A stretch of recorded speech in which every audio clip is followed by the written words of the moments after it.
क्या होगा? तो वर्क के फार्मूले के मुताबिक W equal to F multiply D होता है। तो अगर D क्या है 0 है, इसका मतलब है फोर्स जितनी भी हो वो क्या हो जाएगी 0 हो जाएगी, क्योंकि 0 किसी भी चीज के साथ बेटा जरा बहुत तो आंसर क्या आता है 0। तो इसका करेक्ट ऑप्शन हमारे पास क्या रहेगा? इसका हमारे पास रहेगा 0 0। यानी हमारे पास जो है जब किसी चीज का डिस्प्लेसमेंट 0 हो तो वर्क भी क्या होता है 0 होता है। 1 जूल बराबर होता है हमारे पास 1 न्यूटन मल्टीप्लाई 1 मीटर के। काम ज्यादा जैसे ज्यादा होता है जब फोर्स और डिस्प्लेसमेंट के दरमियान जाविया हो। तो बेटा 0 डिग्री, यानी जब फोर्स और डिस्प्लेसमेंट के दरमियान 0 डिग्री का एंगल होता है तो हमारे पास वर्क क्या होता है सबसे ज्यादा होता है, क्योंकि 0 है वो टेंपरेचर जो सेल्सियस और फ़ारेनहाइट दोनों पर एक जैसा होता है, ये -40 डिग्री है। और बेटा ये आपका न्यूमेरिकल भी है, इंपॉर्टेंट न्यूमेरिकल है, इसको आप अच्छे तरीके से तैयार करके जाना है बेटा, बहुत इंपॉर्टेंट न्यूमेरिकल है। और इसी के जवाब भी आपको जुबानी याद होना चाहिए, क्योंकि इसका जवाब जो है आप देखिए एमसीक्यू बन सकता है आपका। फिर है कि पानी को थर्मामीटर में माई के तौर पर इस्तेमाल नहीं किया जाता, इसकी बुनियादी वजह क्या है? यानी माई को थर्मामेट्रिक मटेरियल नहीं माना जाता, उसकी रीजन क्या है? तो ये नॉन लीनियर एक्सपेंशन होता है बेटा। नॉन लीनियर एक्सपेंशन के बाद गैर खत्मी फैलाव होता है बेटा। उसके बाद हमारे पास मादे की कितनी खसूसियात होती है? तो मादे की 4 खसूसियात है, कौन-कौन सी? लिक्विड, सॉलिड, गैस और फिर प्लाज्मा।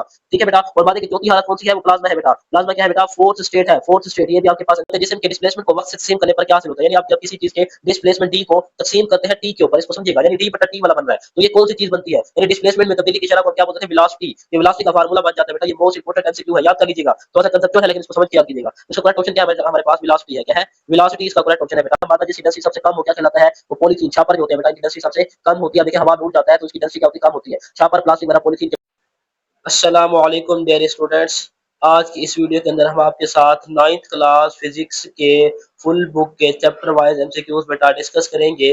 आज की इस वीडियो के अंदर हम बेटा फुल बुक के जो इम्पोर्टेंट एमसीक्यूज है चैप्टर वाइज उनको डिस्कस करेंगे। तो ये वीडियो बेटा बहुत इंपॉर्टेंट होने वाली है, आपने इसको एक दफा जरूर सुनना है। इस वीडियो को सुनने के बाद बेटा आपकी फिजिक्स के 12 नंबर जो है एमसीक्यूज वाले पक्के हो जाएंगे इंशाल्लाह। बेटा कमेंट में जरूर लिखना है इंशाल्लाह।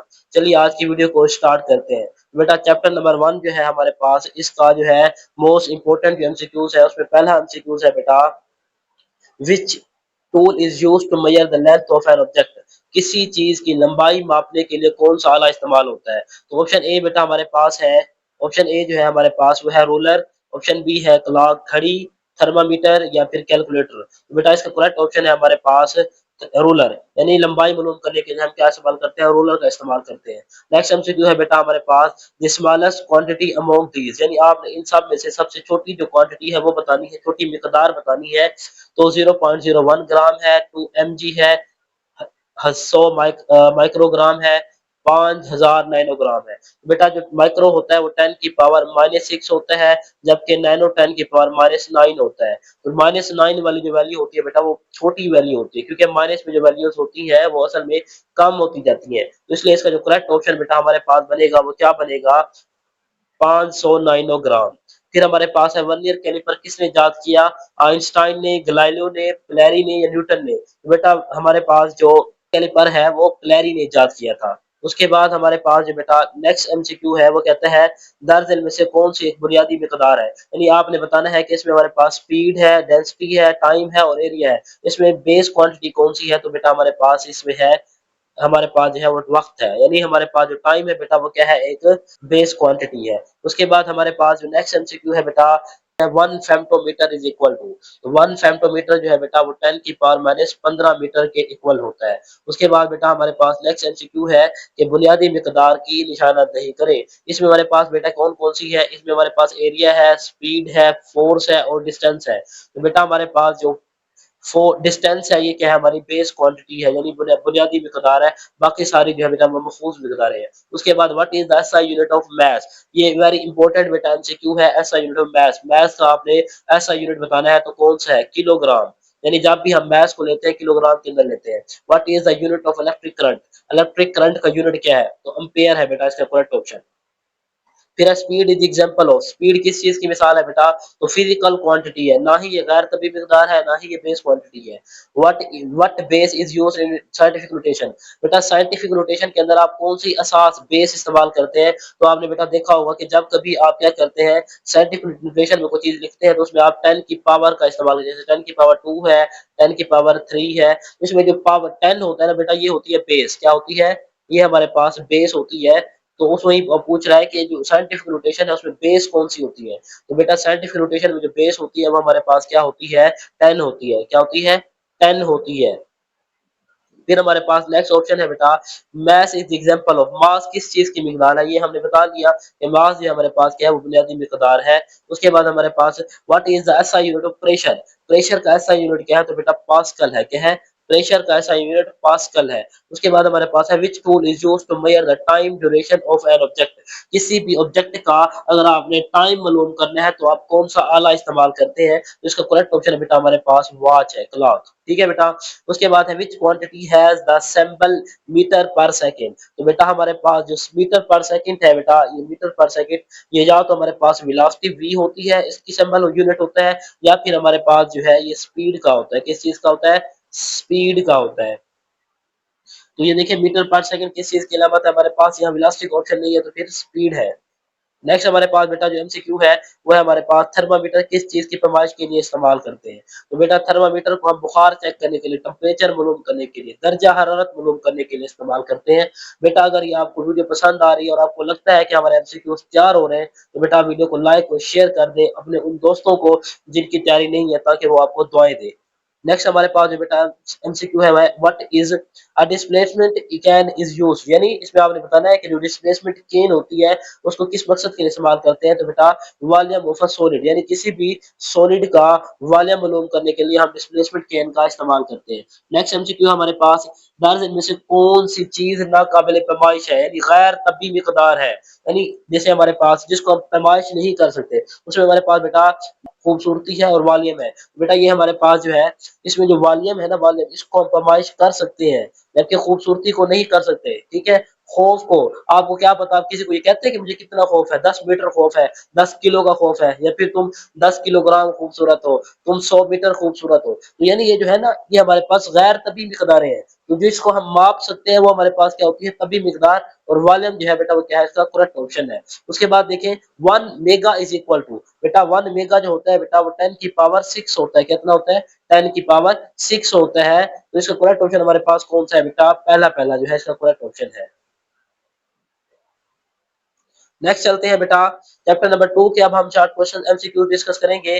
तो पहला हमारे पास है the mechanics deals with the study of, यानी मैकेनिक्स का ताल्लुक किस चीज के मुताले से है, तो मैकेनिक्स के अंदर बेटा हम भी मुताला करते हैं मोशन का। मैकेनिक्स देखें याद रख लें, मैकेनिक्स एम से निकला है और एम से ही क्या है, मोशन है। तो मैकेनिक्स का मुताला किस में होता है बेटा, मोशन के अंदर होता है। उसके बाद है दर्ज इनमें से कौन सी मिकदार स्केलर है, which quantity is scalar, velocity force displacement temperature, तो बेटा टेम्परेचर क्या है, एक स्केलर क्वांटिटी है, डिस्प्लेसमेंट क्या है, वेक्टर है, फोर्स भी वेक्टर है और वेलोसिटी भी क्या है, वेक्टर क्वांटिटीज है। उसके बाद हमारे पास है हरकत करते जिस्म के डिस्प्लेसमेंट को वक्त से तकसीम करने पर क्या हासिल होता है, यानी आप जब किसी चीज के डिस्प्लेसमेंट डी को तकसीम करते हैं टी के ऊपर, इसको समझिएगा, यानी डी बटा टी वाला बन रहा है, तो ये कौन सी चीज बनती है, यानी डिस्प्लेसमेंट में तब्दीली की शरह को हम क्या बोलते हैं, वेलोसिटी। ये वेलोसिटी का फार्मूला बन जाता है बेटा, ये मोस्ट इंपोर्टेंट एमसीक्यू है, याद कर लीजिएगा। थोड़ा सा कंसेप्चुअल है लेकिन इसको समझ के याद कीजिएगा। इसका करेक्ट ऑप्शन क्या है, हमारे पास वेलोसिटी है। क्या है, वेलोसिटी इसका करेक्ट ऑप्शन है बेटा हमारे पास। नेक्स्ट चलते हैं बेटा दर्जन में से कौन सी मिकदार वेक्टर है, यानी इसमें आपने बताना है कि वेक्टर क्वांटिटी कौन सी है, पावर है, फासला है, डिस्प्लेसमेंट है, स्पीड है। बेटा पावर जो होती है वो स्केलर है, फासला भी क्या है, स्केलर है, डिस्प्लेसमेंट क्या है बेटा, वेक्टर क्वांटिटी है। तो इसका सही जवाब क्या रहेगा, डिस्प्लेसमेंट रहेगा। उसके बाद वेलोसिटी में तब्दीली को क्या कहते हैं, वेरी इंपॉर्टेंट एमसीक्यू है बेटा, वेलोसिटी में तब्दीली को हम कहते हैं बेटा एक्सेलरेशन। क्या कहते हैं, एक्सेलरेशन। इसी तरीके से बेटा आपसे पूछ सकता है कि हमारे पास जो एक्सेलरेशन होता है वो किस चीज की वजह से बनता है, तो डिस्प्लेसमेंट में तब्दीली को या वेलोसिटी में तब्दीली को एक्सेलरेशन कहते हैं। फिर हमारे पास आता है एक्सेलरेशन का यूनिट क्या है, तो एक्सेलरेशन का यूनिट जो बेटा होता है वो ms-2 होता है। क्या होता है, ms-2, जबकि हमारे पास वेलोसिटी का ms-1 होता है बेटा, इसको याद कीजिएगा। अभी ms-2 क्यों होता है मैं आपको थोड़ा सा बता देता हूँ कि जब हमारे पास वेलोसिटी में तब्दीली को हम कहते हैं डिस्प्लेसमेंट, तो वेलोसिटी होती है ms-1, ठीक है, और जब हम नीचे से टाइम का सेकंड नीचे आ जाता है या ऊपर जाता है तो माइनस का 1 हो जाता है। इस तरीके से ms-2 बन जाता है हमारे पास डिस्प्लेसमेंट का। ठीक है, तो डिस्प्लेसमेंट का यूनिट क्या है, ms-2 है बेटा। उसके बाद नेक्स्ट हमारे पास है यानी आपने एक्सेलरेशन ऑफ फ्री फॉल जी की वैल्यू निकालनी है। आजादाना गिरते हुए जिस्म की आपने जी की वैल्यू बतानी है तो क्या होती है, 9.8 होती है। अगर बेटा 9.8 ना हो तो 10 भी ठीक है, ठीक है, इसको हम 10 भी ले लेते हैं। एक्यूरेट क्या होती है, 9.8 होती है। A change in position, position में तब्दीली को हम क्या कहते हैं बेटा, जब किसी चीज की पोजीशन में तब्दीली आती है तो हम उसको क्या बोलते हैं, ये आपने बताना है। तो देखिए, जब भी किसी चीज की पोजीशन में तब्दीली आती है तो उसको हम बोलते हैं मोशन। क्या बोलते हैं बेटा, मोशन बोलते हैं। नेक्स्ट हमारे पास है स्पेशल रिलेटिविटी का नजरिया किसने पेश किया। इंपॉर्टेंट है बेटा कि रिलेटिविटी का जो नजरिया था वो किसने पेश किया, तो बेटा ये आइंस्टाइन ने स्पेशल थ्योरी ऑफ रिलेटिविटी पेश की थी बेटा। उसके बाद है speed of light is a universal constant. Speed of light जो है बेटा वो यूनिवर्सल कांस्टेंट है। इसकी आपने वैल्यू बतानी है स्पीड ऑफ लाइट की, तो इसकी वैल्यू है बेटा 3 मल्टीप्लाई 10 की पावर 8 मीटर पर सेकंड। क्या है, 3 मल्टीप्लाई 10 की पावर 8 मीटर पर सेकंड। फिर है which is not a scalar quantity. देखिए बेटा, डिस्टेंस जो है, डिस्प्लेसमेंट जो है, पावर जो है, इसमें से आपने स्केलर क्वांटिटी जो नहीं है, तो स्पीड स्केलर है बेटा, डिस्टेंस स्केलर है, पावर भी स्केलर है, तो डिस्प्लेसमेंट क्या है, स्केलर क्वांटिटी नहीं है। तो ये इसका करेक्ट ऑप्शन है। अब हम डिस्कस करेंगे चैप्टर नंबर 4 को। चैप्टर नंबर 3 जो है बेटा, फिर शायद वो पीछे रह गई पेज, तो पहले ये डिस्कस कर लेते हैं। तो इसके अंदर हम देखें parallel force are acting in a direction. तो बेटा पैरेलल फोर्स होती है वो सेम डायरेक्शन में एक्ट करती है, जबकि अनपैरेलल फोर्सेस होती हैं वो मुख्तलिफ जो है अपोजिट के अंदर डायरेक्ट करती हैं। फिर हमारे पास अनलाइक फोर्सेस किस सिम्त में असरअंदाज होती है बेटा, वेरी इंपॉर्टेंट है, वो अपोजिट के अंदर। देखिए आपने याद रख लेना, जो पैरेलल होती है उसमें क्या होती है, सेम डायरेक्शन होती है। जो अनपैरेलल होती है, अनलाइक होती है, उसके अंदर जो होती है वो अपोजिट होती है। क्या होती है, अनलाइक के अंदर क्या होती है बेटा, अपोजिट होती है। ये आपने याद कर लेना है। उसके बाद हमारे पास नेक्स्ट एमसीक्यू है, the turning effect over force is known as. किसी भी फोर्स में, फोर्स के घुमाने की वजह से क्या चीज पैदा होती है, तो टार्क। किसी भी चीज के घुमाने से क्या टार्क पैदा होता है। उसके बाद हमारे पास है torque is equal to, torque जो होता है बेटा हमारे पास फोर्स मल्टीप्लाई, टार्क क्या होता है, फोर्स मल्टीप्लाई डिस्टेंस या फिर मोमेंट आर्म एल होता है। ठीक है बेटा, तो इसका करेक्ट ऑप्शन हमारे पास बनेगा पहले वाला, tau is equal to F. Next हमारे पास है SI unit of torque. Torque ऐसा यूनिट क्या है बेटा, न्यूटन मीटर है। क्या है, टार्क ऐसा यूनिट न्यूटन मीटर है। अगर ऑप्शन में न्यूटन मीटर ना दिया गया हो तो फिर तो ये भी दे सकता है केजी। देखिए केजी से क्या बनेगा हमारे पास, केजी एम एस माइनस 1। ये भी हमारे पास क्या है बेटा, टार्क का एसआई यूनिट है। ये दोनों आप यहाँ से न्यूटन मीटर भी और केजी एम एस माइनस 1 भी। नेक्स्ट एमसीक्यू है बेटा हमारे पास, दो बराबर लेकिन मुखालिफ पैरेलल फोर्सेस जिनकी लाइन ऑफ एक्शन मुख्तलिफ हो क्या पैदा करती है। तो बेटा ये हमारे पास पैदा करती है कपल को। यानी दो मुखालिफ फोर्सेस हो लेकिन उनकी लाइन ऑफ एक्शन क्या हो, एक जैसी हो, तो वो क्या पैदा करती है, कपल पैदा करती है। The value of sine theta is equal to, यानी साइन थीटा की कीमत जो होती है वो किस चीज के बराबर होती है, वेरी इंपॉर्टेंट एमसीक्यू है चैप्टर 4 से। तो ये हमारे पास होती है बेटा परपेंडिकुलर ओवर हाइपोटेनियस, यानी परपेंडिकुलर को आपने ऊपर लिखना है, यानी अमूद बटा वितर। अमूद बटा वितर, उर्दू मीडियम में याद रखेंगे, अमूद बटा वितर जो है इसका करेक्ट ऑप्शन रहेगा। नेक्स्ट हमारे पास बेटा एमसीक्यू है, साइन 90 डिग्री की कीमत क्या है, दी वैल्यू ऑफ साइन 90 डिग्री बेटा आपने बताना है। साइन 90 डिग्री 1 के इक्वल होता है बेटा। ठीक है, value of ten 45 degree most important है। टेन थीटा 45 की वैल्यू बतानी है, ये कितना होती है, 1 होती है बेटा ये भी।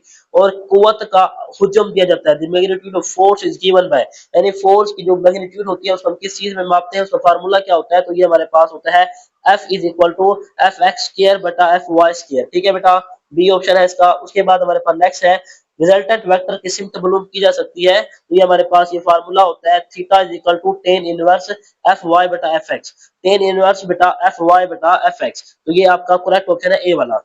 नेक्स्ट चलते हैं बेटा,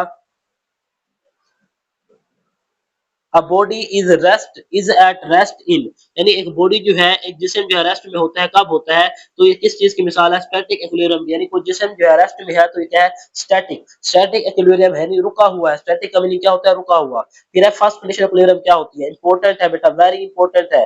फर्स्ट कंडीशन इक्विलिब्रियम को हम कहते हैं sigma F is equal to 0। यानी फर्स्ट कंडीशन क्या है कि जिसमें हमारे पास फोर्स का जो मजमूआ है वो क्या होना चाहिए, 0 होना चाहिए। फर्स्ट कंडीशन है बेटा। अगर आपको वीडियो पसंद आ रही है तो वीडियो को लाइक और शेयर कर दीजिएगा। चलिए आगे चलते हैं बेटा। एक जिस्म एक्विलिब्रियम में होता है जब इसकी एक्सेलरेशन क्या होती है बेटा, जब इसकी एक्सेलरेशन जो है वो यूनिफॉर्म होती है। आज एक जिस्म एक्विलिब्रियम में होता है जब इसकी एक्सेलरेशन क्या होती है, यूनिफॉर्म होती है। फिर है the type of equilibrium are, equilibrium की कितनी टाइप्स है बेटा, 3 टाइप्स है। कौन कौन सी है, स्टैटिक एक्विलिब्रियम है, डायनामिक एक्विलिब्रियम है और न्यूट्रल एक्विलिब्रियम है बेटा। याद कर लेना है, मोस्ट इंपोर्टेंट है, स्टैटिक, डायनामिक और न्यूट्रल एक्विलिब्रियम। नेक्स्ट बेटा एमसीक्यू हमारे पास, सेंट्रीपिटल फोर्स हमेशा जिस्म की तरफ अमल करती है, तो जिस्म के परपेंडिकुलर अमूद की तरफ बेटा अमल करती है सेंट्रीपिटल फोर्स। और इसका फार्मूला क्या होता है, F C is equal to M V square बटा आर। यानी हमारे पास जो सेंट्रीपिटल फोर्स का फार्मूला होता है वो क्या होता है, F C is equal to M V square बटा आर। तो नेक्स्ट चलते हैं बेटा हम, अनलाइक पैरेलल फोर्सेस किस सिमत में असरअंदाज होती है, तो डिफरेंट के अंदर ऊपर भी हमने देखा ऑपोजिट के अंदर होती है। और एफ सी का मालूम करने का फार्मूला सेंट्रीपिटल फोर्स का अभी ऊपर आपको बताया है कि सेंट्रीपिटल फोर्स मालूम करने का फार्मूला क्या है, F C is equal to M V square बटा आर। नेक्स्ट चलते हैं बेटा चैप्टर नंबर 5 के जो एमसीक्यूज है उनको डिस्कस करते हैं। इसमें है पहला एमसीक्यूज है बेटा, वर्क की तारीफ कीजिए। वर्क डिफाइन क्या होता है, वर्क होता है work is equal to force multiply distance S. तो इसका करेक्ट ऑप्शन रहेगा हमारे पास ए वाला। उसके बाद हमारे पास जो नेक्स्ट एमसीक्यू है बेटा वो है, वर्क का ऐसा यूनिट क्या है, तो वर्क का ऐसा यूनिट बेटा जाउल होता है। क्या होता है, जाउल होता है। जबकि न्यूटन जो है ये फोर्स का होता है, पास्कल जो है बेटा हमारे पास प्रेशर का होता है, और वाट जो है हमारे पास पावर का होता है। ये सारे पूछ सकते हैं आपसे, ये भी सारे एमसीक्यूज है कि पास्कल किस चीज का यूनिट है, वाट किस चीज का यूनिट है बेटा, तो इनको आपने अच्छे तरीके से याद करके जाना है। नेक्स्ट जो बेटा हमारे पास एमसीक्यूज है वो है, अगर कोई डिस्प्लेसमेंट ना हो तो काम की मिकदार क्या होगी। यानी अगर वो कहता है हमारे पास कि किसी चीज का डिस्प्लेसमेंट जीरो है तो वर्क क्या होगा, तो वर्क के फार्मूले के मुताबिक W is equal to F multiply D होता है। तो अगर डी क्या है, जीरो है, तो इसका मतलब है फोर्स जितनी भी हो वो क्या हो जाएगी, जीरो हो जाएगी। क्योंकि जीरो किसी भी चीज के साथ बेटा जरा बहुत तो आंसर क्या आता है, जीरो। तो इसका करेक्ट ऑप्शन हमारे पास क्या रहेगा, इसका हमारे पास रहेगा सिफर, जीरो। यानी हमारे पास जो है जब किसी चीज का डिस्प्लेसमेंट जीरो हो तो वर्क भी क्या होता है, जीरो होता है। एक जॉल बराबर होता है हमारे पास 1 न्यूटन मल्टीप्लाई 1 मीटर के। काम ज्यादा जैसे ज्यादा होता है जब फोर्स और डिस्प्लेसमेंट के दरमियान जाविया हो। तो बेटा 0 डिग्री, यानी जब फोर्स और डिस्प्लेसमेंट के दरमियान 0 डिग्री का एंगल होता है तो हमारे पास वर्क क्या होता है, सबसे ज्यादा होता है। क्योंकि 0 डिग्री जो होता है फिर 1 के इक्वल होता है। ठीक है बेटा, आपने इसको भी याद कर लेना है। नेक्स्ट देखें, एक शख्स 200 जॉल काम करता है और 5 मीटर का फासला तय करता है, इसलिए कितनी फोर्स लगाई। यानी उसने जो है बेटा फोर्स एफ आपने फाइंड करनी है, और इसके अंदर उसने वर्क जो है वो कितना किया है, 200 जॉल का किया है, और फासला उसने कितना तय किया है, 5 मीटर का। तो आप क्या करेंगे बेटा, इसमें आप वर्क और फोर्स को जो फार्मूला है फोर्स वाला वो लगा के इसका जो है वो निकाल लेंगे तो 40 न्यूटन बनता है। ठीक है बेटा, आगे देखिए हमारे पास काम करने की सलाहियत, capability of a body to do work is called, क्या कहलाती है, एनर्जी कहलाती है। ये इंपॉर्टेंट डेफिनेशन है बेटा। एनर्जी का ऐसा यूनिट क्या होता है, तो जाउल होता है। एनर्जी का ऐसा यूनिट क्या है बेटा, जाउल है।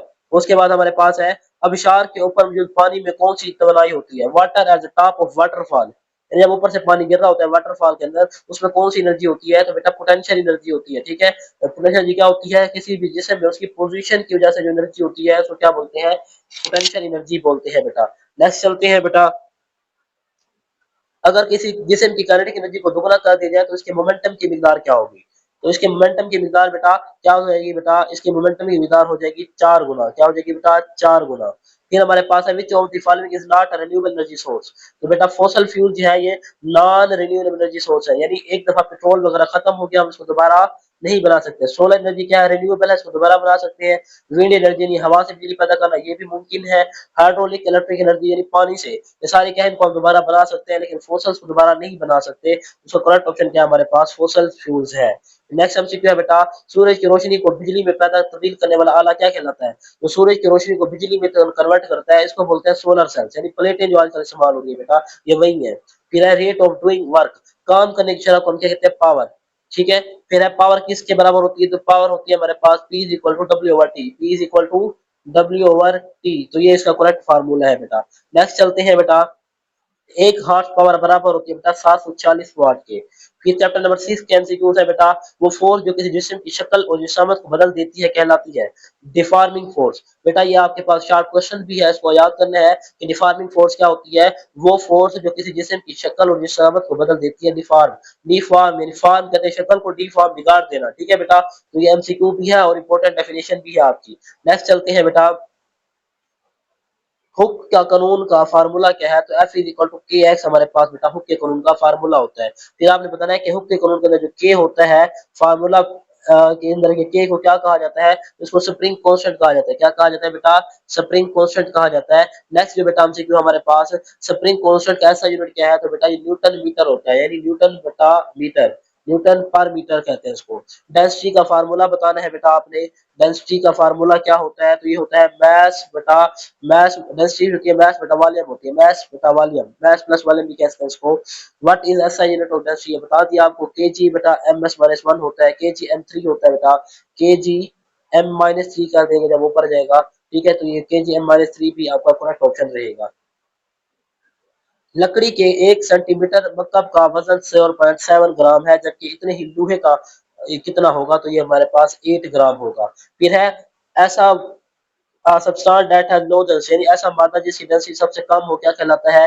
वो पॉलीथीन, छापर जो होते हैं बेटा, इनकी डेंसिटी सबसे कम होती है। अब देखिए हवा में उड़ जाता है तो इसकी डेंसिटी क्या होती है? कम होती है। छापर प्लास्टिक वगैरह पॉलीथीन के बने होते हैं। फिर है दर्ज इनमें से किस मादे की डेंसिटी ज्यादा होती है? तो बेटा वो हमारे पास है ओस्मियम। ओस्मियम क्या है? एक ऐसा मादा है जिसकी एनर्जी सबसे डेंसिटी सबसे ज्यादा होती है। फिर है हवा की डेंसिटी कितना होती है? 1.3 किलोग्राम पर क्यूबिक मीटर, ठीक है। फिर हमारे पास है प्रेशर का फार्मूला क्या होता है? तो P is equal to F बटा ए होता है, तो इसका बी ऑप्शन रहेगा हमारे पास। नेक्स्ट जो बेटा हमारे पास एमसीक्यूज है, प्रेशर का ऐसा यूनिट पास्कल है, पास्कल बराबर होता है, ये हमारे पास 1 न्यूटन मीटर स्क्वायर है, यानी पास्कल जो पी है अगर ये ऑप्शन में ना दिया गया हो तो एन एम माइनस टू, यानी एन एम माइनस टू और पास्कल ये दोनों क्या है? प्रेशर के यूनिट है बेटा, याद कर ले, प्रेशर के दो यूनिट है, एन एम माइनस टू और पास्कल। फिर हमारे पास है हाइड्रोलिक प्रेस का असूल किस कानून पर मबनी है? तो ये हमारे पास पास्कल का कानून होता है बेटा, पास्कल का कानून, ठीक है। यानी गाड़ियों गाड़ियों वगैरह और हाइड्रोलिक प्रेस में पास्कल का कानून इस्तेमाल होता है। जब किसी स्प्रिंग को दबाया जाता है उसमें किस किस्म की एनर्जी जमा होती है? तो ये पोटेंशियल एनर्जी है बेटा। जब आप किसी स्प्रिंग को जमाते हैं, दबाते हैं जोर से, तो उसकी पोटेंशियल, उसमें जितनी भी एनर्जी होती है वो स्टोर हो जाती है, और जो स्टोर एनर्जी होती है उसको बोलते हैं पोटेंशियल एनर्जी। फिर हम देखते हैं 76 सेंटीमीटर ऊंचे, ये एमसीक्यू है बेटा, इसको पढ़ लीजिएगा। इसका जवाब जो है मैं बताता हूँ, ये हमारे पास 1.034 मल्टीप्लाई 10 की पावर 5 पास्कल है बेटा। चैप्टर नंबर 7 को देखिए, इसके अंदर हमारे पास जो पहला एमसीक्यू है वो कहता है केल्विन स्केल में बर्फ के पिघलने का दर्जा हरारत बराबर है 273 के प्लस 273 के। बेटा ये एमसीक्यू इंपॉर्टेंट है, ठीक है। फिर हमारे पास है वो टेम्परेचर जो सेल्सियस और फ़ारेनहाइट दोनों पर एक जैसा होता है, ये -40 डिग्री है। और बेटा ये आपका न्यूमेरिकल भी है, इंपॉर्टेंट न्यूमेरिकल है, इसको आपने अच्छे तरीके से तैयार करके जाना है बेटा, बहुत इंपॉर्टेंट न्यूमेरिकल है। और इसी के जवाब भी आपको जुबानी याद होना चाहिए, क्योंकि इसका जवाब जो है आप देखिए एमसीक्यू बन सकता है आपका। फिर है कि पानी को थर्मामीटर में माए के तौर पर इस्तेमाल नहीं किया जाता, इसकी बुनियादी वजह क्या है? यानी माए को थर्मामेटेरिक मटेरियल नहीं माना जाता, उसकी रीजन क्या है? तो ये नॉन लीनियर एक्सपेंशन होता है बेटा। नॉन लीनियर एक्सपेंशन क्या बताते हैं? गैर खती फैलाव होता है बेटा। उसके बाद हमारे पास मादे की कितनी खसूसियात होती है? तो मादे की 4 खसूसियात है, कौन कौन सी? लिक्विड, सॉलिड, गैस और फिर प्लाज्मा, ठीक है बेटा। और मादे की चौथी हालत कौन सी है? वो प्लाज्मा है बेटा। प्लाज्मा क्या है बेटा? फोर्थ स्टेट है, फोर्थ स्टेट, ये भी आपके पास एमसीक्यू बन सकता है। नेक्स्ट चलते हैं बेटा, माए में मॉलिक्यूल के दरमियान कशिश की फोर्स कैसी होती है बेटा? तो ये हमारे पास वीक होती है, कमजोर होती है, ठीक है। उसके बाद है किसी जिस्म की, उसके बाद हमारे पास जो नेक्स्ट एमसीक्यू है बेटा, वो क्या कहता है कि किसी जिस्म की गर्मी या सर्दी की शिद्दत को कहते हैं बेटा, तो उसको कहते हैं टेम्परेचर। यानी हम क्या कहते हैं, जब गर्मी में टेम्परेचर ज्यादा हो जाता है, यानी गर्मी ज्यादा टेम्परेचर ज्यादा, गर्मी कम टेम्परेचर कम, यानी गर्मी की शिद्दत को, सर्दी की शिद्दत को हम क्या कहते हैं बेटा? टेम्परेचर कह रहे होते हैं। उसके बाद नेक्स्ट हमारे पास है फ़ारेनहाइट स्केल पैमाने पर भलाई मुकर्ररा नुक्ता क्या है? तो यानी फ़ारेनहाइट जो हमारे पास मीटर होता है, उसके अंदर जीरो और यहाँ तक टॉप तक जो है लिखे होते हैं, ये 32 से शुरू होता है और 212 तक जाता है, तो इसका भलाई जो नुकता होता है वो 212 होता है, ठीक है बेटा। ये एमसीक्यू आपके पास बन सकता है। नेक्स्ट हमारे पास है केल्विन स्केल पर भलाई नुकता क्या होता है? केल्विन स्केल को देखिए, ये केल्विन स्केल है, पास्कल थर्मामीटर है, ये हमारे पास शुरू होता है बेटा 273 से, यहाँ से 273 से, और कहाँ तक जाता है? 373 तक। तो ऊपर वाला जो इसका पॉइंट है वो क्या है? 373, इसका करेक्ट ऑप्शन है 373। फिर नेक्स्ट हमारे पास एमसीक्यू है बेटा, फ़ारेनहाइट को सेल्सियस में तब्दील करने का फार्मूला, यानी आपने फ़ारेनहाइट को किस में कन्वर्ट करना है? सेल्सियस के अंदर, तो इसका फार्मूला क्या होगा? तो करेक्ट ऑप्शन है बेटा हमारे पास T T K is equal to 5/9 T F minus 32, ये आपके पास करेक्ट ऑप्शन है। फिर है केल्विन और सेल्सियस स्केल से तब्दीली का फार्मूला क्या है? तो इसका हमारे पास है T K is equal to T C plus 273। ये आपके बेटा अब न्यूमेरिकल को हल करने के लिए बहुत जरूरी जो है फार्मूले हैं, इनको आपने अच्छे तरीके से याद करके जाने हैं। नेक्स्ट बेटा हमारे पास एमसीक्यू है, कहता है फ़ारेनहाइट पर पानी का नुकता जमात क्या होगा? यानी आपने, हम कहते हैं ना बर्फ जो है किस नुक्ते पर जाके जमती है, फ़ारेनहाइट में बताना है, तो वो 32 डिग्री है। अगर ये सेंटीग्रेड में होता तो 0 डिग्री सेंटीग्रेड होता, ठीक है। और 0 डिग्री सेंटीग्रेड जो है 32 फ़ारेनहाइट के इक्वल होता है। इसी तरीके से अगर इसका नुक्ता उबाल पूछ ले तो पानी जो है 100 डिग्री पर उबलता है, और अगर इसका नुक्ता उबाल देखेंगे तो वो कितना बनेगा हमारे पास? इसके अंदर आप 32 के अंदर 100 जमा कर देंगे तो 132 बन जाएगा, ठीक है बेटा। नेक्स्ट चलते हैं,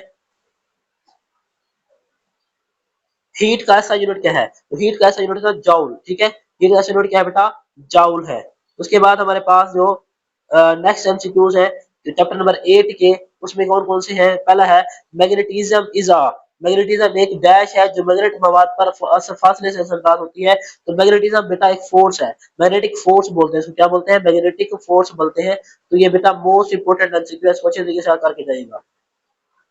नेक्स्ट हमारे पास दर्ज इनमें से कौन सा मैग्नेटिक मादा नहीं है, कोबाल्ट है, आयरन है, एल्यूमिनियम है, निकल है। तो बेटा एल्यूमिनियम जो है ये नॉन मैग्नेटिक मटेरियल है, यानी ये है जो है मैग्नेटिक पावर नहीं रखता। उसके बाद है permanent magnet are used in, यानी जो मुस्तकिल मैग्नेट होते हैं वो कहाँ इस्तेमाल होते हैं, तो लाउड स्पीकर के अंदर बेटा, लाउड स्पीकर जो होते हैं उसमें परमानेंट मैग्नेट इस्तेमाल होते हैं। उसके बाद हमारे पास है कि किसी मादे को मैग्नेटिक बनाने का आम तरीका क्या है, यानी कोई आम मादा है, आप चाहते हैं कि इसके अंदर मैग्नेटिक खसूसियात पैदा हो जाए तो कैसे होगी, तो वो है हमारे पास प्लेसिंग इनसाइड अ सोलेनॉइड, यानी आप क्या करेंगे, उसको एक सोलेनॉइड के अंदर रख देंगे और उसके अंदर क्या पैदा हो जाएगी, मैग्नेटिक खसूसियात पैदा हो जाएगी। नेक्स्ट जो बेटा हमारे पास है who material can be made a magnet, यानी कौन सा मवाद मैग्नेटिक बनाया जा सकता है, तो हमारे पास है स्टील और आयरन, यानी जो स्टील और आयरन है इसको आप बेटा मैग्नेट में कन्वर्ट कर सकते हैं, किसी और मटेरियल को नहीं कर सकते।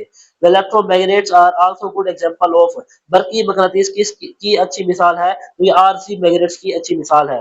चैप्टर नंबर 9 के बेटा एमसीक्यूज है, फिजिक्स किसकी शाख है, फिजिक्स की एक शाख कौन सी है, फिजिक्स किस चीज की शाख है, तो फिजिकल साइंस की शाख है। साइंस की कौन सी शाख टेक्नोलॉजी और इंजीनियरिंग में अहम किरदार अदा करती है बेटा, तो ये हमारे पास है फिजिक्स। फिजिक्स के अंदर बेटा हम टेक्नोलॉजी का मुताला करते हैं। ऑटोमोबाइल टेक्नोलॉजी की बुनियाद किस चीज पर है बेटा, तो ये थर्मोडायनामिक्स के ऊपर है। फिर है रेफ्रिजरेटर और एयर कंडीशनर्स के काम करने में कौन से साइंस शामिल है, तो बेटा ये थर्मोडायनामिक्स इस्तेमाल होती है इसके अंदर भी। फिर है साइंसी तरीकाकार की आखिरी सच्चाई क्या होती है, बेटा ये कानून बन जाता है, क्या बन जाता है, कानून बन जाता है। फिर हमारे पास है 10 दिन में से तहकीकी तहकीक का कौन सा तरीका है, तो जब हम इस तहकीक के अंदर हम क्या करते हैं, ऑब्जर्वेशन करते हैं, एक्सपेरिमेंट भी करते हैं, रिसर्च भी करते हैं, तो ये तमाम इसका करेक्ट ऑप्शन रहेगा। हाइपोथेसिस क्या होती है बेटा, is a possible answer to a question, यानी हाइपोथेसिस जो है उस सवाल का मुमकिन जवाब हो सकता है। फिर लास्ट का एमसीक्यू है बेटा तरतीब डेटा का ग्राफ किसकी मिसाल है, तो ये हमारे पास होता है बेटा डेटा का इकट्ठा करना, डेटा का तजिया करना, यानी इसमें आप क्या ऑप्शन रहेगी, डेटा का तजिया करना। तो बेटा ये थे आज के इस वीडियो के अंदर जो हमने मोस्ट इंपोर्टेंट एमसीक्यूज को देखे फुल बुक के। उम्मीद करता हूँ बेटा ये वीडियो आपको पसंद आई होगी। अगर ये वीडियो पसंद आई है बेटा तो वीडियो को लाइक और शेयर करें और हमारे चैनल को सब्सक्राइब कर दें। शुक्रिया, अल्लाह हाफिज।